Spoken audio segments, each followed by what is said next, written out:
Damai sejahtera Allah yang melampaui segala akal dan pikiran, itulah yang memelihara hati dan pikiranmu di dalam Kristus Yesus Tuhan kita. Amin. Shalom, Ibu Bapak Saudara yang terkasih. Senang sekali saat ini kita dipertemukan kembali oleh firman Tuhan melalui akun YouTube ini. Saya berharap kita semua dalam keadaan sehat, sukacita, penuh dengan damai sejahtera untuk mendengarkan firman Tuhan. Khotbah bagi kita di tanggal 30 bulan Juli 2023, yakni diambil dari Kejadian 28 ayat 10 sampai dengan ayatnya yang ke-22. Tema besar yang diangkat dalam nats firman Tuhan ini adalah Allah yang menyertai dan melindungi, di mana firman Tuhan ini adalah kisah tentang mimpi dari seorang Yakub di Betel. Saudara yang terkasih, ada sebuah lagu yang cukup terkenal pada zamannya, yang syairnya antara lain mengatakan seperti ini: tak ada manusia yang terlahir sempurna. Benar saja, dalam realitas kehidupan manusia ini, tidak seorang pun manusia di muka bumi yang terlahir begitu sempurna, tanpa salah, tanpa dosa, dan tanpa kekurangan. Manusia itu adalah makhluk yang fana, penuh kelemahan, penuh kekurangan, dan setiap kekurangannya pasti akan memiliki dampak. Mungkin saja dampak negatif, terlebih dalam hal ketika mengambil keputusan. Sama halnya dengan nats firman Tuhan ini. Kalau kita kaji beranjak dari latar belakang nats ini, kita menemui seorang Yakub yang juga adalah seorang yang mempunyai kesalahan dan dosa-dosa. Kecurangannya terhadap saudaranya Esau, dan kesalahannya itu membuat ia begitu takut hingga lari dari Esau atas anjuran dari seorang Ribka. Yakub betul terhindar dari dendam kesumat Esau terhadap ia, tapi ia tidak mampu menyembunyikan dirinya dari wajah Allah. Ia keliru, sementara ia memahami bahwa berkat Allah itu, bahwa wajah Allah itu yang ia pahami hanya dari lahiriahnya semata, dari sisi materinya saja. Ia tidak melihat janji Allah, bahwa janji Allah itu juga dinyatakan dari sisi rohani. Dan datangnya Sang Mesias sebagai juru selamat, pelariannya menyebabkan ia harus berpisah hingga seumur hidupnya dengan ayahnya yang sudah ia tipu. Dan ia juga harus berpisah dengan ibunya yang ia sayangi dan yang menyayanginya.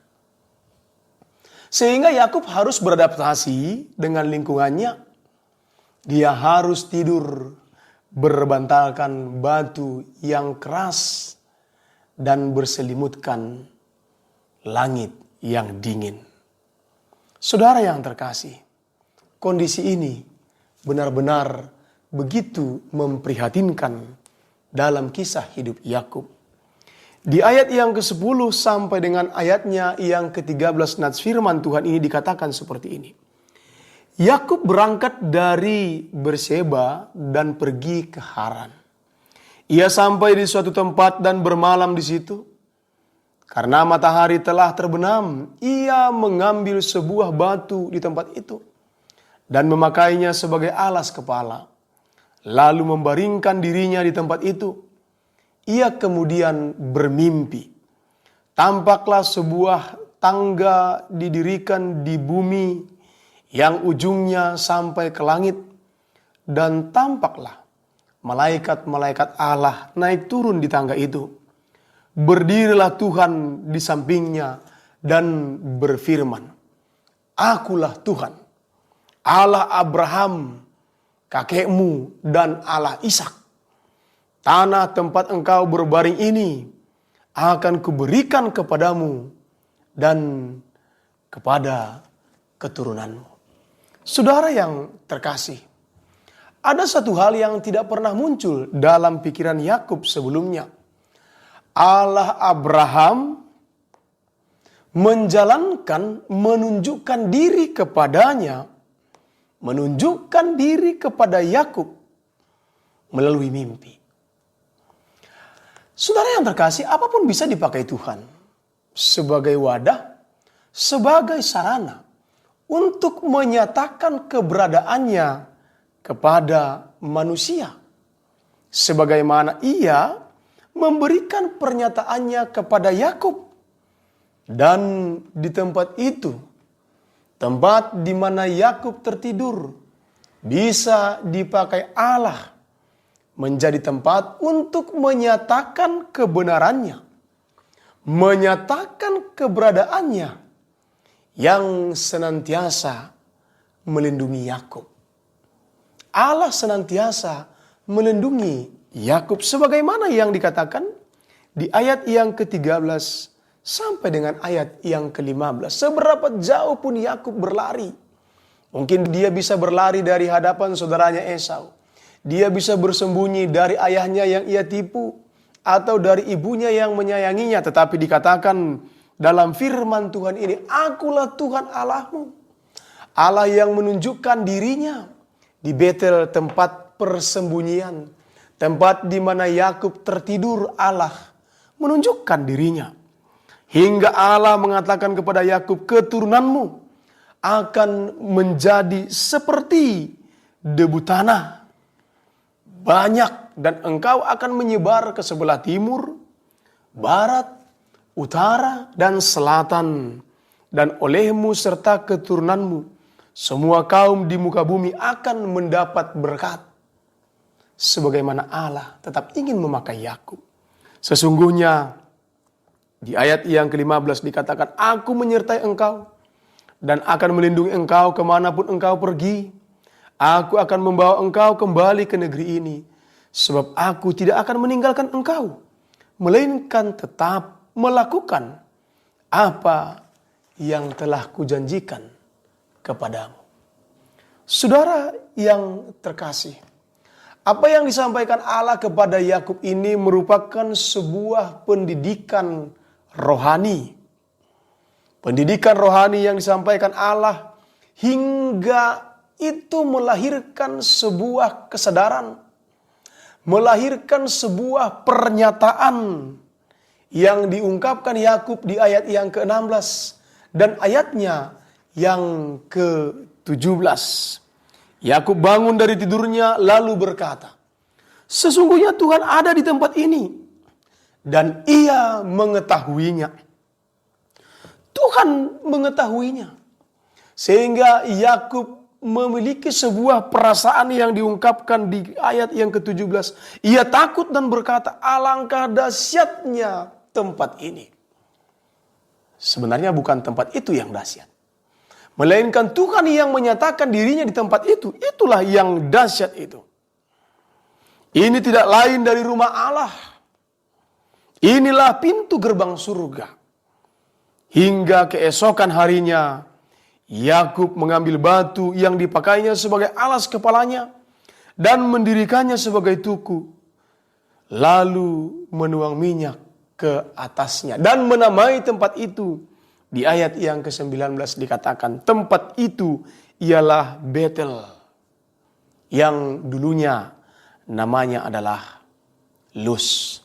Saudara yang terkasih, peristiwa yang mencerahkan dan sekaligus menjadi sebuah penguatan dari Allah kepada Yakub bertujuan untuk meluruskan jalan Yakub.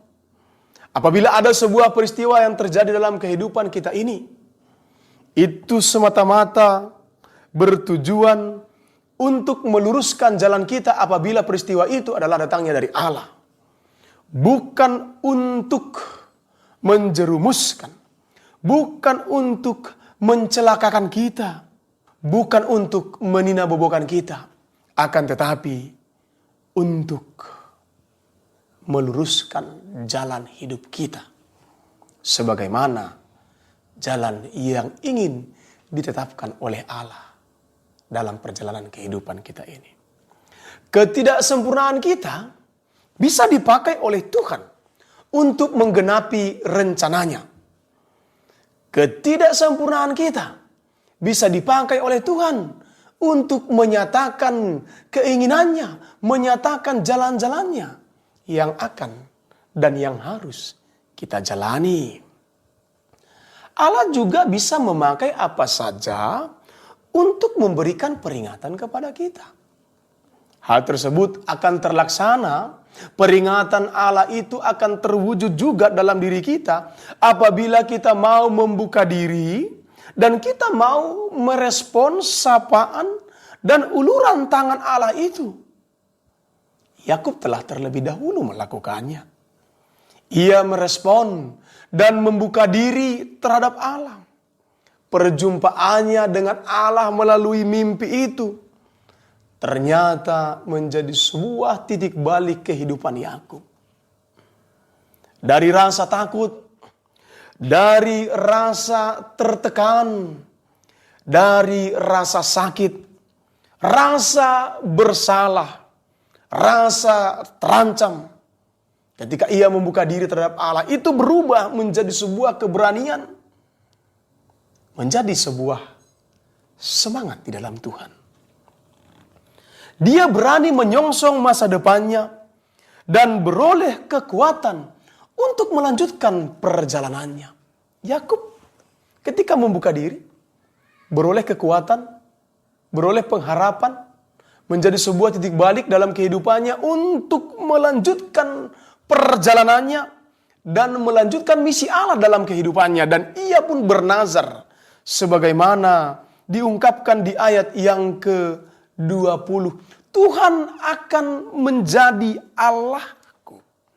Jika Allah menyertai dan melindungi aku di jalan yang kutempuh ini, memberikan kepadaku roti untuk dimakan dan pakaian untuk dipakai, sehingga aku kembali dengan selamat ke rumah ayahku, maka Tuhan akan menjadi Allahku. Inilah nazar dari seorang Yakub. Sehingga ia bukan hanya mendapatkan warisan dari Allah, akan tetapi juga dipakai oleh Allah menjadi berkat bagi dunia.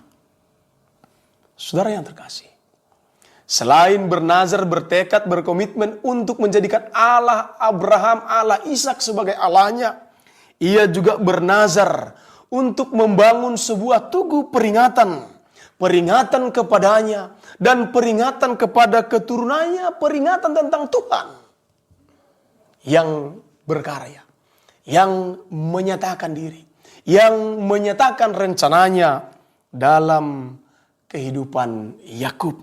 Dan ia memberikan persepuluhan dari setiap penghasilan dalam hidupnya.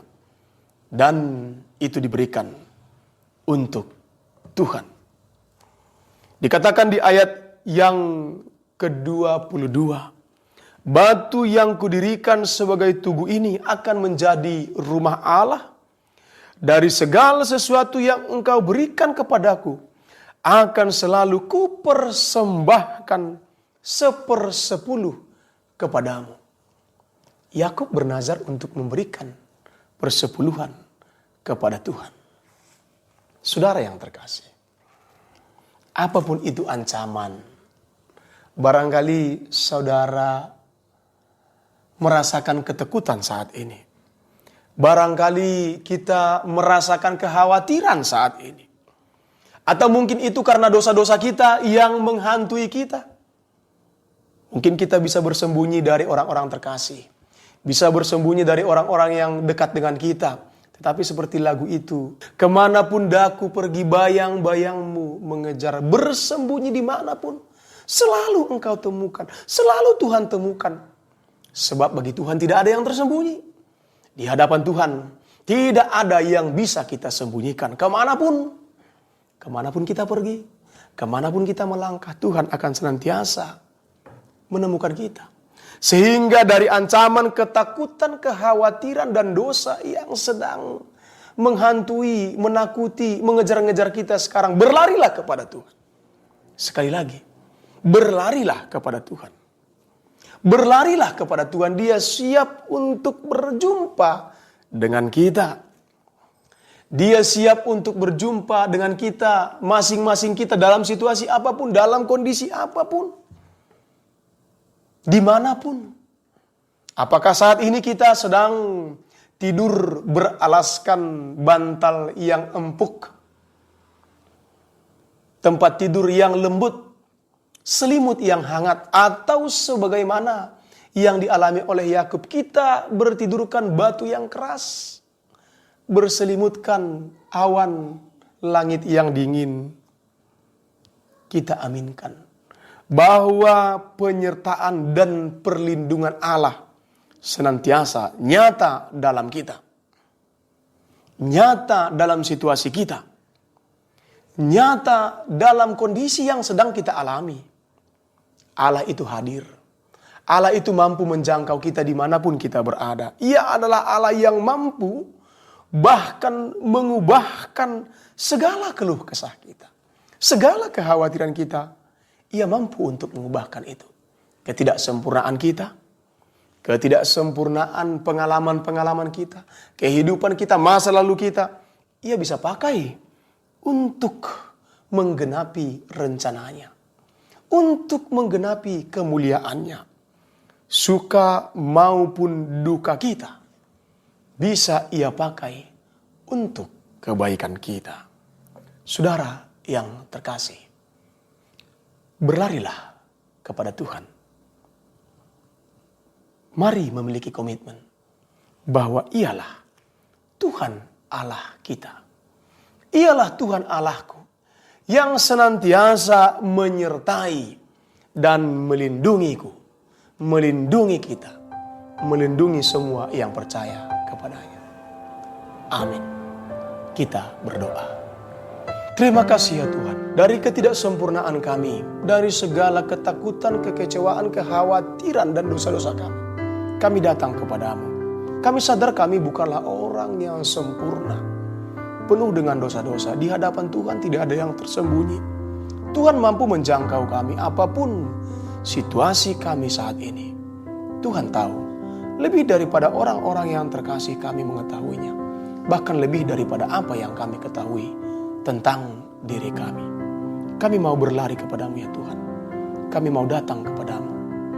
Tuhan, ketahuilah, sambutlah, dan terimalah kami, pakailah kami. Sebagaimana Tuhan mampu memakai pengalaman Yakub, Tuhan juga mampu memakai semua hidup kami bagi kemuliaan nama Tuhan dan bagi perwujudan rencana Tuhan dalam hidup ini. Terima kasih Tuhan Yesus.